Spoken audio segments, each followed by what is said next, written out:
people, welcome back to my channel.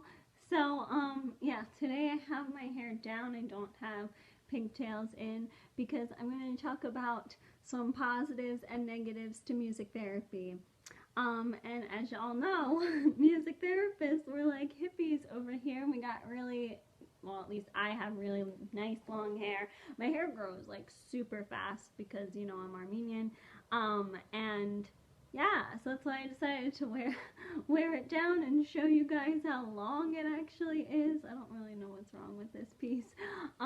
Show you how long it is. It's really long and it grows like super fast. I mean, I donated my hair, I guess at this point, yeah, it was like a year ago.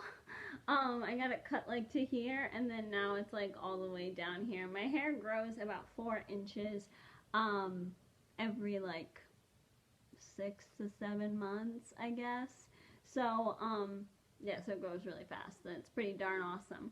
Anyway, so I'm going to talk about some positives and negatives to music therapy. Of course, I'm going to do a compliment sandwich because I am an entrepreneur slash manager slash getting my MBA. And that's what we do in business. We do compliment sandwiches whenever we are supervising or giving somebody advice. I don't really like compliment sandwiches. I kind of like to tell them straight up, but that could be kind of harsh sometimes. I like when people are harsh with me, believe it or not, because sometimes I do need somebody to kick me, but a lot of other people don't feel the same way. So anyway, we're going to do a nice compliment sandwich about music therapy. Music therapy is always going to have a special place in my heart because, well, I guess we'll start from the beginning. I like to say that I was discovered for music therapy because in high school, so I was, at the time I was thinking of majoring in psychology, and it was mostly because a lot of the people in my school were troubled teens, and I really liked hearing about their stories and hearing like what was going on in their home life and how it was affecting them. And I've just found psychology really interesting. I always knew that I was going to be going off to grad school. I did envision myself getting a PhD in psychology. Again, I kind of talked about how I don't like direct care. I don't like implementing sessions. So I wouldn't get a Psych D. I would get a PhD because I would be doing more research. And I still, to this day, like really want to do research. I really like doing research. I've had significant opportunities and I'm going to continue doing research. But research like isn't really my thing. Like I'm not that introverted. I don't know.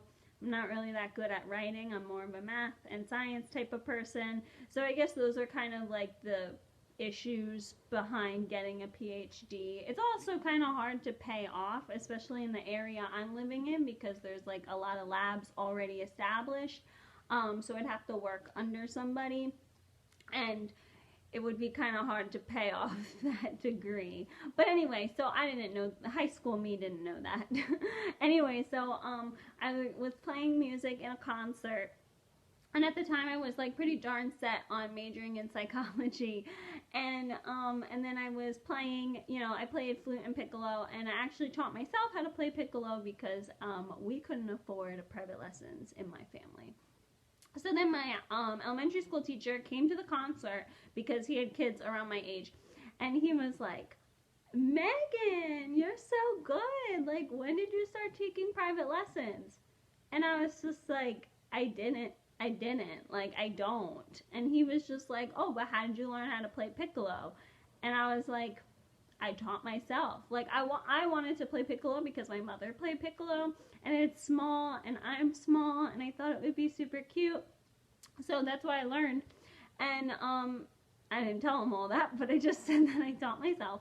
And then he was like, "Oh my gosh, Megan, like, you really should be taking music more seriously if you can accomplish, you know, if you can learn piccolo and play it fairly well on your own and like improve, you know, in your flute performance all on your own, then like you should totally take music more seriously, get a private teacher. So once he said, like, take music more seriously, I was like, maybe I should take music more seriously. And then that's when I kind of started outlining my music extracurricular activities. So that way, I'd be in the top ensembles, like, across the board senior year, because that's what, like, we all wanted in high school. It was kind of more of a status thing than anything else. So anyways, that's what I did, and then I thought about it, and well, now what do I do? Because, like, I didn't want to major, like, as much as I wanted to major in music performance or musical theater, all that kind of stuff. Like, everybody wants to do it, especially when you're 17. It's pretty darn cool, but, like, it's not realistic, and it's not a good investment. And dear God, my father would have killed me if I decided to major in vocal performance, or flute performance. He probably would have locked me in my room.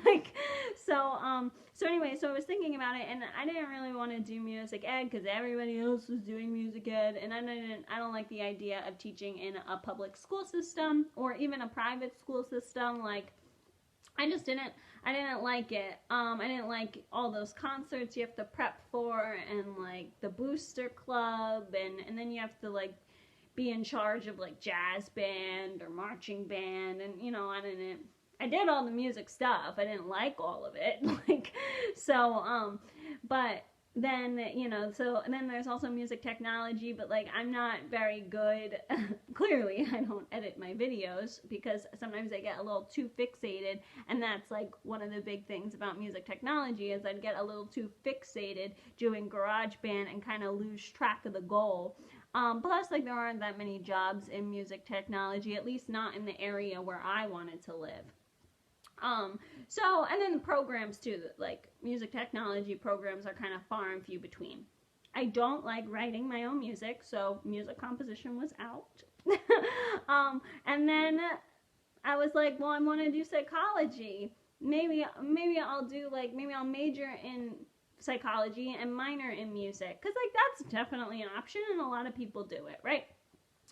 Anyway, so then this girl, she was a senior at the time, and she was majoring in music therapy, and she was gonna go to, well, there's Temple has music therapy, NYU has music therapy, Elizabethtown. Oh, yeah, I was doing homework, so I totally forgot that this was still on. Oh my gosh, I am so sorry. So yeah, so those are a couple schools, right? University of Miami has music therapy. I think that's pretty much it. Like, oh, Immaculata has music therapy, duh. But that's, like, those are pretty much, like, the big schools, I guess, that, like, you really wanted to go to for music therapy. I know, like, University of Michigan, they don't have music therapy anymore, but they did, but that's, like, kind of far from where I live, and I kind of grew up with homebodies. Most of my friends, most of the people I went to college and high school with, like, were homebodies and kind of wanted to stay sort of close to their hometowns. So, but those were, like, kind of the schools. And those schools, like, I was interested in too. I mean, Temple, like, who doesn't know that name? You know what I'm saying? NYU, like, yeah, I love to live in the city. So, anyway, but she was doing music therapy.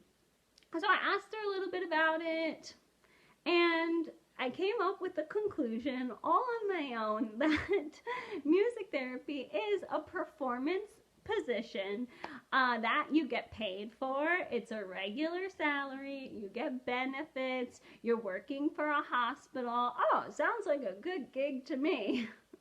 That is not music therapy at all, but that's what, like, 17-year-old me, or I guess I technically was 16 at the time, because, I wasn't a junior yet. I wasn't driving yet, I should say. So maybe I was 15. Anyway, so yeah, that's 15-year-old me thought of music therapy as a professional, stable, performing gig. And I hate to say it, but there's a lot of educated people out there, like cognitive psychologists, occupation therapists, recreation therapists, that still believe that music therapy is a paid, stable gig. And that's like not it at all. There's this whole medical side to music therapy that I wasn't aware of. So again, 18-year-old me decided to major in music therapy, and I wanted to work with kids originally. I mean, I do have a really bubbly personality, you know, and I am small, so like it's easy for me to work with kids. And by kids I mean like elementary school kids, 6th grade technically, you know. That's what I was thinking, like 6th grade and below. And I think that's what most music therapists think of as well, because kids, it's really like easy and it's fun, and the music's like, you know all the music already. So that's what I wanted to do. And I wanted, again, a permanent position at a school, working like in the guidance department, psychological department, with like any child with behavioral issues. This said position does not exist, especially in public schools in Pennsylvania, which is where I was living at the time. They were trying to get rid of like school general music. So why would they pay somebody, like, you know, why would they pay a professional to come in and do individual sessions when they weren't even allowing concert band or choir to happen? So anyway, that again, I discovered that. And I also discovered when I started working with children that I didn't like working with children. I just didn't like dumbing down what I was saying. And it's funny because my father, when I was a kid, he didn't dumb down anything. He told me straight up, like, we went to Disney, right? And I thought it was so magical when the fireworks were, I was 5 at the time. I thought it was so magical. The fireworks were happening and the castle was changing colors, and it was like so beautiful. Anyway, so I asked my father, like, hey, how does this happen? It's so magical. And then he gave me the engineering response as to how they line this up and make this show possible. And unfortunately, I carry on that characteristic. I tell people straight up what it is and how it is, and I do use sometimes complicated language, especially if I've been studying or been reading and, like, I don't know, a word is in my dictionary now, like a medical terminology, especially like in music therapy. You know, we have a lot of medical terminology that's kind of thrown in there. So I didn't like working with kids. I also felt kind of grummy, and I used to get sick a lot too. And I'm not a touchy-feely person, so there you go. It didn't work out for me. But then I started my medical population, and I really enjoyed that. So anyway, music therapy got me to where I am now, currently. And I will be forever grateful that it kind of helped guide me to work in neurological rehabilitation. It helped guide me to work in a hospital, in a department that I'm really passionate about. I really love, I like working with acquired brain injury, but, you know, any neurological complication I think is really interesting. And dementia, Alzheimer's, memory, cognition, that's kind of where the money's at right now, especially in terms of research. So I'm fortunate that music therapy led me there. But why don't we dive in to some positive and negatives to the common person.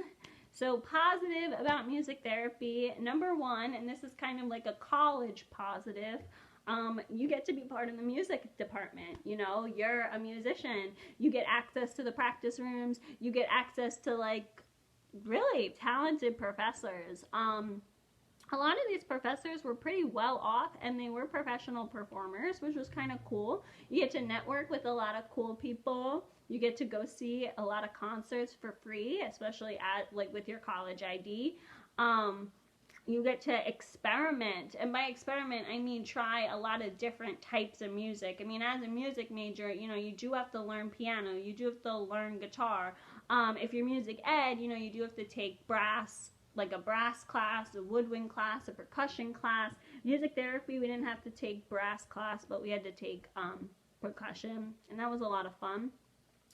You get to learn a bunch of instruments. Like I got to learn cello and violin. I don't like string. I mean, I know piano and guitar are technically string instruments, but I don't like orchestral string instruments. But I learned how to play them. And it's true, like once you learn one instrument, you really can play them all. It's really not that challenging. And that's something that I didn't know. Like I thought it was going to be really hard and challenging because the first time I tried to learn piano, it was. But again, I tried to learn piano on my own. And that wasn't really the best idea. So, but then you get to do music technology. You get to take oral skills kind of sucks, but and music history, that's like the worst class on the face of the earth. I thought that was going to be like the end of my music career, like it was that challenging, and I don't like history, but now I know everything there is to know about music history, especially 20th century, and it came in handy a couple of times as a music therapist, and especially when I was teaching. So you get to, anyway, that's the fun part, and you get to go to all the music parties, and you get to join the music fraternity and the music sorority, and if you're really talented and really smart like me, you get to be a part of Pi Kappa Lambda, which is the honors music fraternity. At my school, you had to be in the top 5% of the junior and senior class. Like, that's like so competitive, and I got there. It was a lot of hard work. I'm not gonna lie. Like I stressed so much over it. It was rough. It was really rough. They only ended up taking, at my school, it was only 2 people a class. So like 2 people for the ceremony. So like junior year they took 2 people, and then senior year they took 2 people. And so, like I said, it's out of the juniors and the seniors. So like sometimes you would be a senior and like 2 juniors would get it, you know. Yeah, so it was really competitive, really hard. But I did get in junior year, so that was quite an accomplishment, and I was really proud of myself. But yeah, and then you get to go to all the music parties. That's like the best because nobody parties like a musician. And yeah, and that's like the fun, and musicians are they're just great people. I don't know. I love musicians, and that was kind of actually my favorite part about teaching. Like I taught at Guitar Center and Music and Arts, and that was my favorite part because you got to interact with musicians and you had musician friends. And then in college too, you have musician friends. So that was a big positive. That's the first positive to the sandwich. You get to be a part of the music department and all the fun that goes into that. The negative about music therapy, geez. Well, we already discussed the national board certification exam and how it's not fair and it's stupid. But again, that's a topic. I'll explain my reasonings behind that another day. I don't want to discredit my study sessions with you guys because like it is important and we need to stick together and we need to accomplish this board certification exam together because it's hard to do on your own. But so that is a negative, but that's not really the negative I wanted to talk about. I wanted to talk about money. So I hate to bring it up, but music therapists are starving artists. And a music education, anybody with a music degree, like you are a starving artist because like even music ed, even if you're working for a great school district, well, you still have to advocate for yourself. Like you're not math and science, you're not on the SATs, you're not like, I mean, the standard, like in public school, well, and private school, you know, you have to take the standardized testing for the state. And like music isn't on there. So like school districts don't really care because they get money if like the students score well on those standardized tests. So again, like I said, music isn't on there. So that's like, yeah, music, there's a lot of advocacy for music and it's mostly because of the lack of money. Now I'm going to give you, because I'm a finance, certification in finance. I joke about this stuff because if I talked about it seriously, it would really drive me nuts because I do it like I do it seriously, and then I come on here and then I have to joke about it, or it's just too much seriousness. But here's the thing with music therapy is it's most profitable if you do music therapy as an independent contractor and you run your own practice. That's like the best, like most profitable way to be a music therapist. It's also best if you have your master's and you're working in the state of New York, or you're working near a really rich city. I mean, like Philadelphia, there are rich parts of Philadelphia, like Center City, but like it's not really known as a rich city. But like New York's rich city, Boston's a rich city. Miami, like Florida, is profitable for a multitude of reasons, and which I'll get into. But it's really beneficial if you have your master's, and you have your master's from like a well-known university like Drexel, NYU, SUNY, like SUNY Fredonia. I'm trying to think. I think Malloy College. Maybe most people don't know that college, but like in the music therapy world, you do. Elizabethtown, Immaculata, but all those kind of like schools, you know. So, University of Miami. What? Totally. They have a master's of music therapy program. But yeah, so it's best if you have your own practice and you're operating like as an entrepreneur, and you have a master's and you're living in a city, a pretty like wealthy city. You do have, the thing is that like in order to be profitable, you do have to have a business background. You do have to be an entrepreneur. You do have to know insurance, and you have to know how to bill accordingly and market accordingly. And these are some of the things that a lot of times music therapists need to outsource. Oh, and don't even get me started with the taxes. That's total outsource. But like you have to be smart in terms of outsourcing, and that's where the entrepreneurial business mindset comes in order to be a profitable music therapist. But that set aside, because like if we're graduating college and we're 22 years old, we're not going to be able to start our own practice. It is not encouraged to go ahead and get your master's in music therapy right away. Like you're going to need a mental break, let me tell you.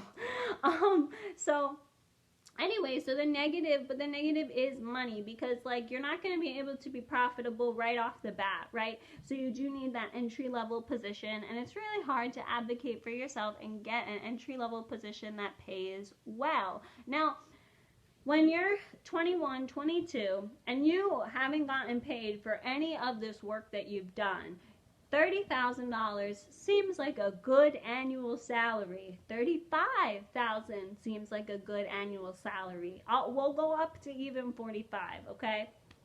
Sounds like a really good salary to me, because here we're going from nothing and you're going up to 45. Just to give you guys a little perspective, residents, like medical students, like when they do the residency, they get paid about 40 to 45 annually. So you'd be making the same amount as a medical resident. So again, like as a 21, 22-year-old, like that's pretty darn good, or at least that's what you think. And then you get into the field and you realize that 45, so we're going to do the higher end of the spectrum here, 45,000 annually. Especially as a music therapist, if you're a freelancer, you always have to cut that number in half, even if with your hourly salary. So if you're getting paid $30 an hour and you're a freelancer, your take home is half. Your take home is going to be $15. If you're getting $45,000 annually as a freelancer, your take home is $25,000. Okay, and that's not good. That's not good. $15 an hour for a bachelor's level is not good. And that's where it comes up, where it's a little shady, because it's like you can't like live off of $15 an hour. You can't live off of $25,000 an hour. Like if you were going to school or you were working part-time and that's what you got paid, then that's fine.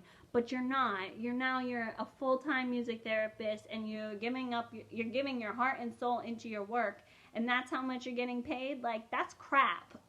I'm just putting it out there. Now, if you are like me and you had a full-time job with benefits and it was a stable, like, day, hourly wage, and like that's your job, and then you get 45,000 annually, like that is good, but it's still not great.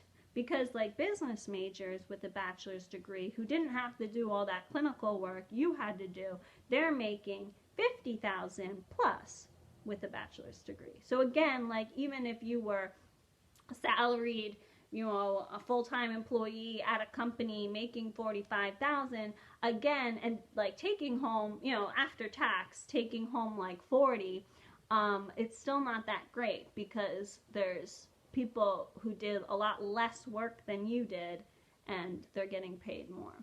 So money is an issue, and I really hate to say it, but you need, as a music therapist, sometimes I feel like you need to be with somebody who makes the real bucks.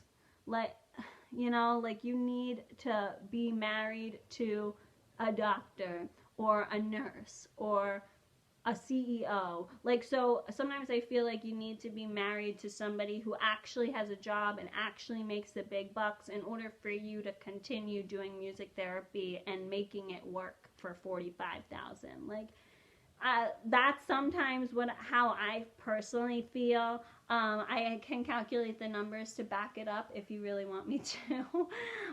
But that's sometimes how I feel. Now, like I said, you can be an established music therapist and you can hold your own if you become a professor, if you open your own practice, like I suggested, if you work for an Ivy League hospital.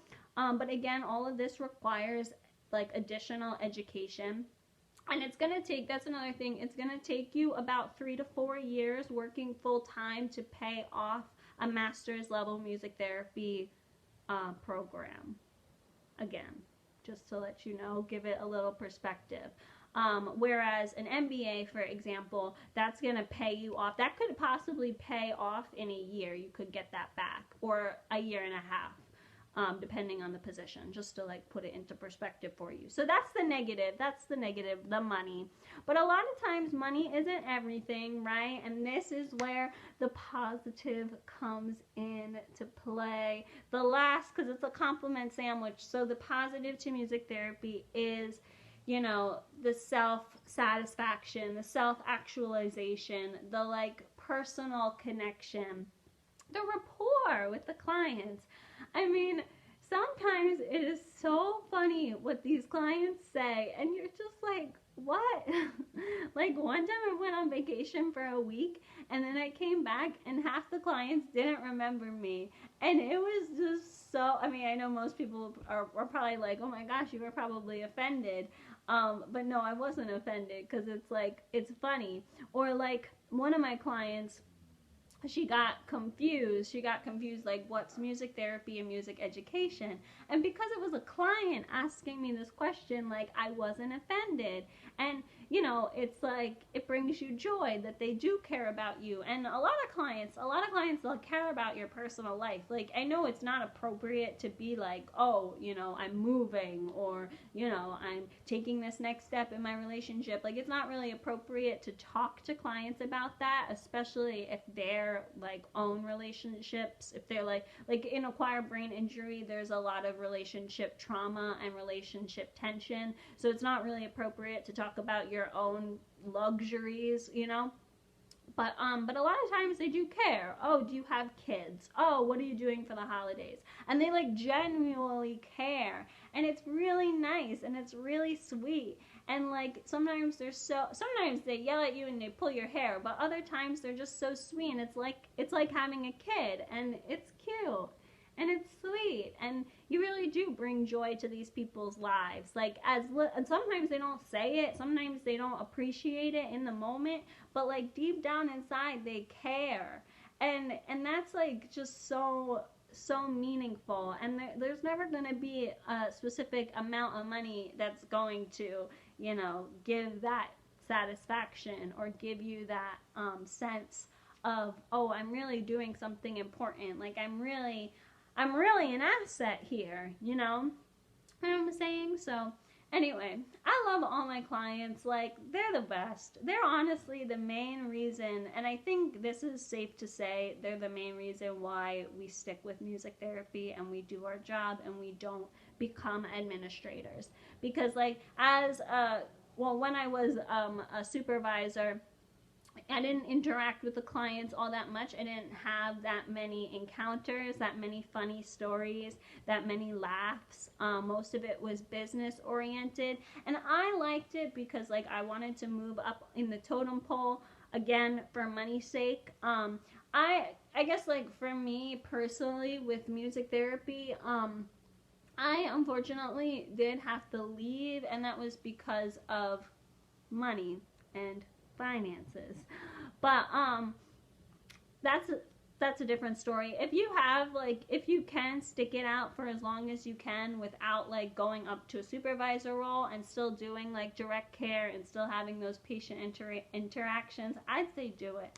I think it's great. And it's 10 times better than being a nurse, let me tell you, because they do not like nurses. Nobody wants to be stuck with anything or given anything to eat or drink, or, you know what I mean? Like, nurses come in with medication, nurses come in with shots, and that doesn't bring anybody joy. But here I'm going back to the negative. Direct care is a lot of work and it's very exhausting, and for me it was a little much because I'm kind of an introvert. But if you're an extrovert, as most musicians are, you'll enjoy it, you'll love it. So there you go. There's my music therapy compliment sandwich. You get to be a part of the music department, especially in college, and you get to meet a lot of people. Even in, professional world, you get to hang out with a lot of musicians. If you ever gone to the music therapy conference, it's pretty darn great. You don't sleep at all. It's a lot of fun. So you get to do that, which is cool. The negative is the money. Direct care, for me, fell into the negative category just because I'm an introvert, but most musicians are not introverts, so maybe it won't fall into that category for you. But money, for sure, is a negative. And then just self-gratification. It's kind of selfish when I put it that way, but, like, just feeling happy, feeling joyful, feeling accomplished, giving back to the clients, making them happy in ways that most people really can't. That's, like, the overall compliment sandwich to music therapy. So I hope I helped. I hope I helped all of you, and I hope you can continue to do great things, especially in a time like this. It can be really difficult. Yeah, so love all of you. Bye.